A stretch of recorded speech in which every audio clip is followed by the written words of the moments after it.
Middale Schools enjoys a rich and long history in our community. One of our founding fathers in education in this community was a man named J.E. Sutton. Mr. Sutton, along with a man named Oscar Rose, laid the foundations back in the 1940s for what is today Middale Schools. So sit back now and enjoy this podcast that includes many of Mr. Sutton's original 35mm slides and his actual voice that recounts the early years of Middale Schools and the cities of Midwest City and Del City.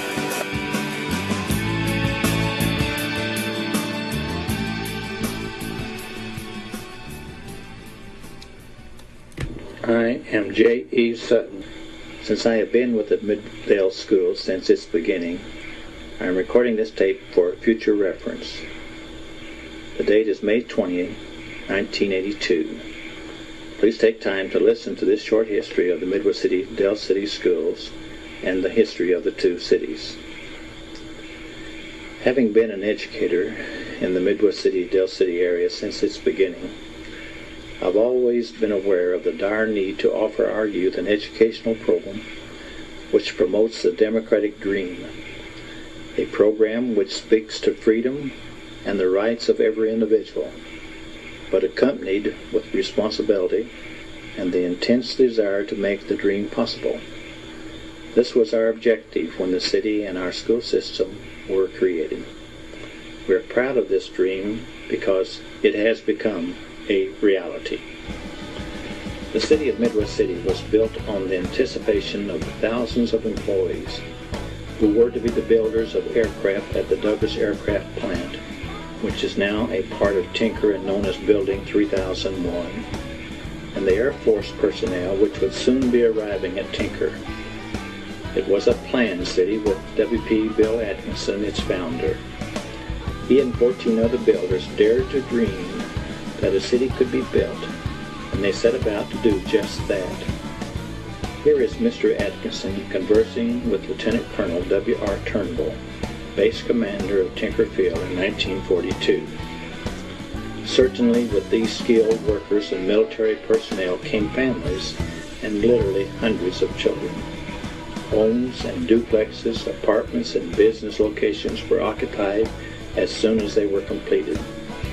Homes were built and priced in the range of $2,750 to $3,350. Monthly payments ran from $21.50 to $33.50 per month. Here is a picture of early Midwest City housing. Here is an early aerial view of Midwest City. Things weren't quite so convenient in 1942-43. People had to drive to Capitol Hill or to a nearby country store and gas station for needed services. At that time, we were issued stamps for gasoline, tires, meat, sugar, coffee, and shoes. And a special permit was needed to buy our basketball shoes because of the scarcity of rubber. We even had to have a special permit to buy a car. Ceiling prices were on everything. I recall having to get a special permit to buy a used tire, and it blew out in front of the old Cotton Club on Southeast 29th on my return to Midwest City. When I moved to Midwest City in June 1943, there was no paving north of East Fairchild.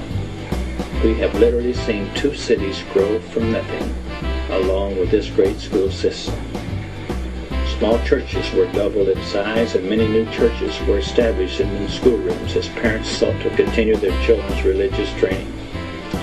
I recall two churches, the First Baptist Church and Wickline Church, putting up tents and beginning church. They had gravel floors. Here are some early views of those early churches.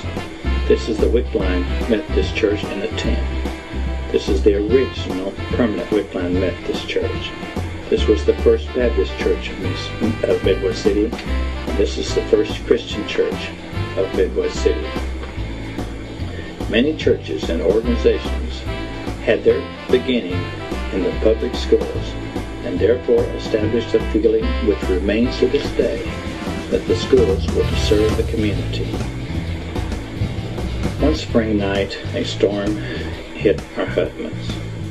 About midnight, Mr. Rose called me and we went to survey the damage. This slide shows the damage to our English room.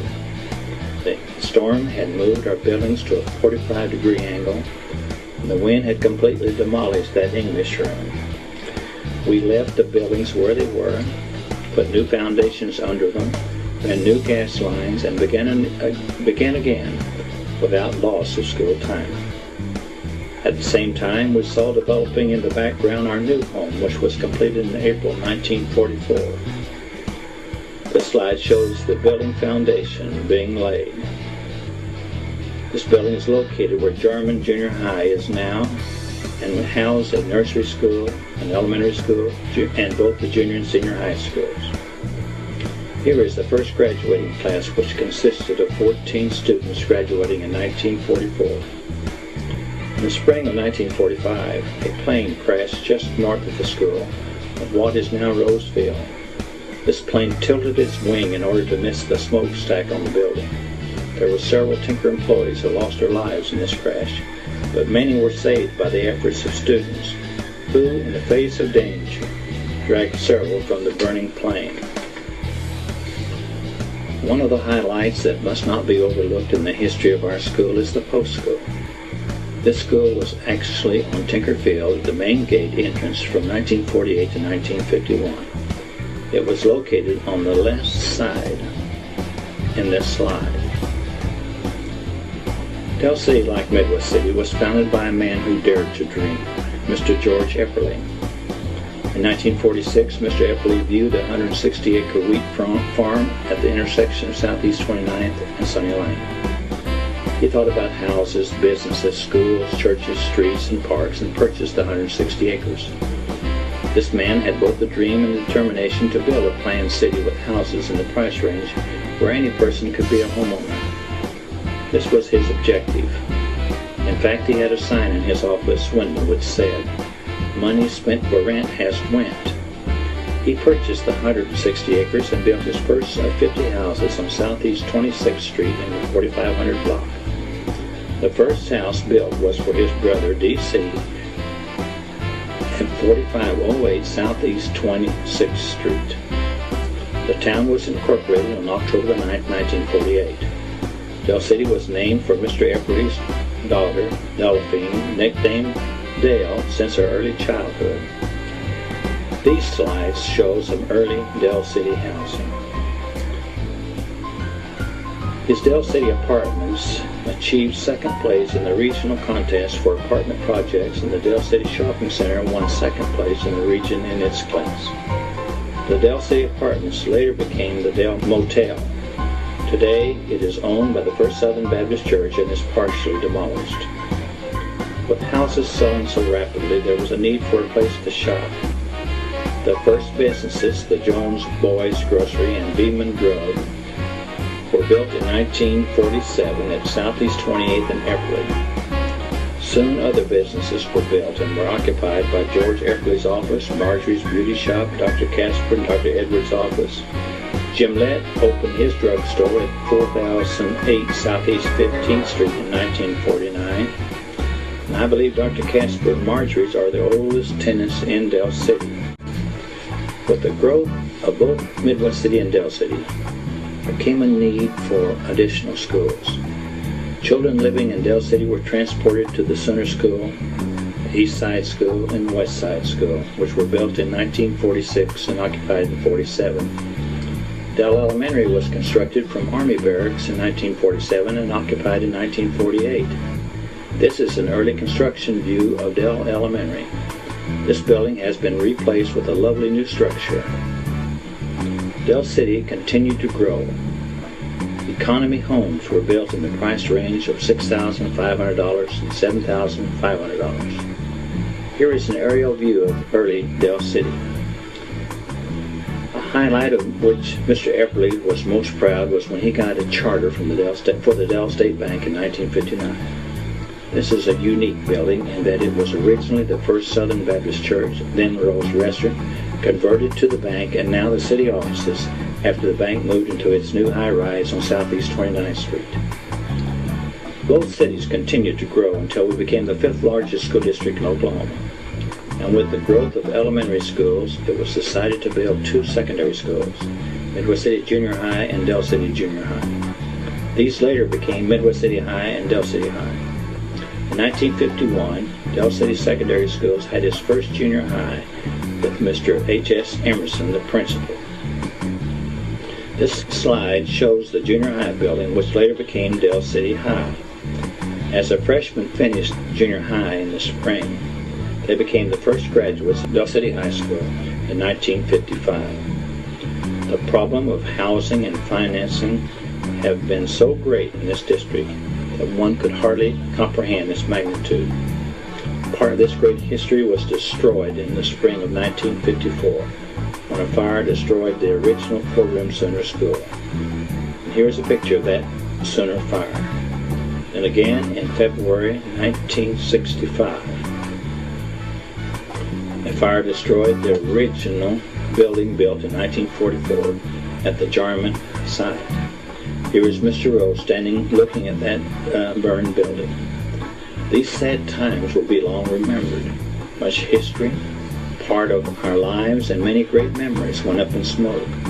The old gym at Jarman, which was completed in the fall of 1944, is the only original building left.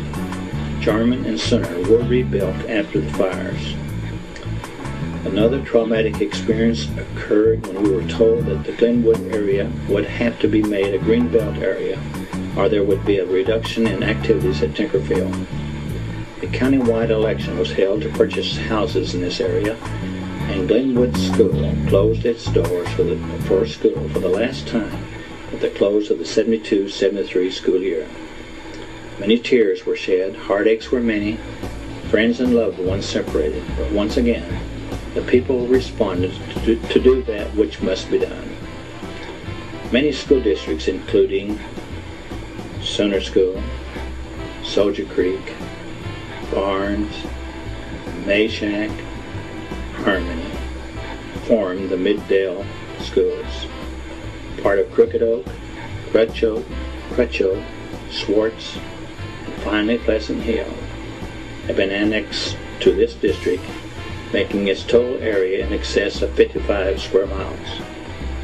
Sooner Schools was originally nearly 9 square miles. Yes, this is where it all began, in these little 2-room country schools, joining together with Tinkerfield, providing the impetus. Today we have a faculty of over 960 certificated personnel and a student body in excess of 18,000 students. We have 17 elementary schools, 5 junior high schools, 3 high schools, and 1 area vocational technical school.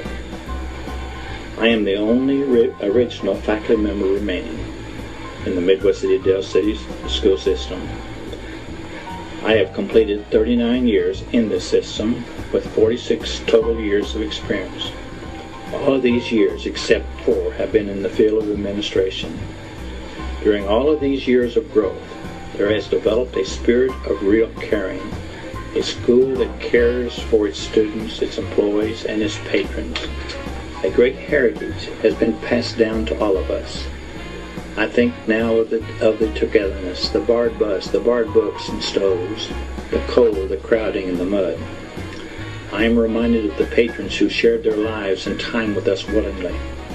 I think of the leaders and the administrators and the Board of Education who gave unsparingly of their time and who were so often really concerned and worried about the financial affairs of the school. This concern is still present today. I appreciate the teachers who taught for the joy of teaching under such difficult circumstances for so little money, and lastly, I think of the students who shared with us and gave their best. Many of them are now illustrious alumni, and so many are leaders in this area and in the school district they helped to build. Selflessness was our aim. Selfishness was a forbidden word. God created us to do good works, and not for ourselves, but for others. Together, this we have done. I cannot tell you how much I appreciate what people have contributed to this school district. Yes, there were those who dared to dream that new cities could be built. There were others who dared to dream that a school system second to none could be created. This took great determination, desire, and sacrifice for this dream to come true. Now we are the recipients of this dream, vision, and effort because someone dared to believe it could happen. We are proud of our school's past. We are happy with our present program, and we are inspired and challenged to make our school even more effective in the future. Our thanks go to the administration, the faculty, the Board of Education, the PTA, and patrons and citizens, because through the efforts of such people, our dream in 1943 was not the impossible dream. Thank you. This concludes this podcast on the history of Middle Public Schools as presented by J.E. Sutton, one of our founding fathers in the school district. This is Bill Sutton. Take care, and God bless.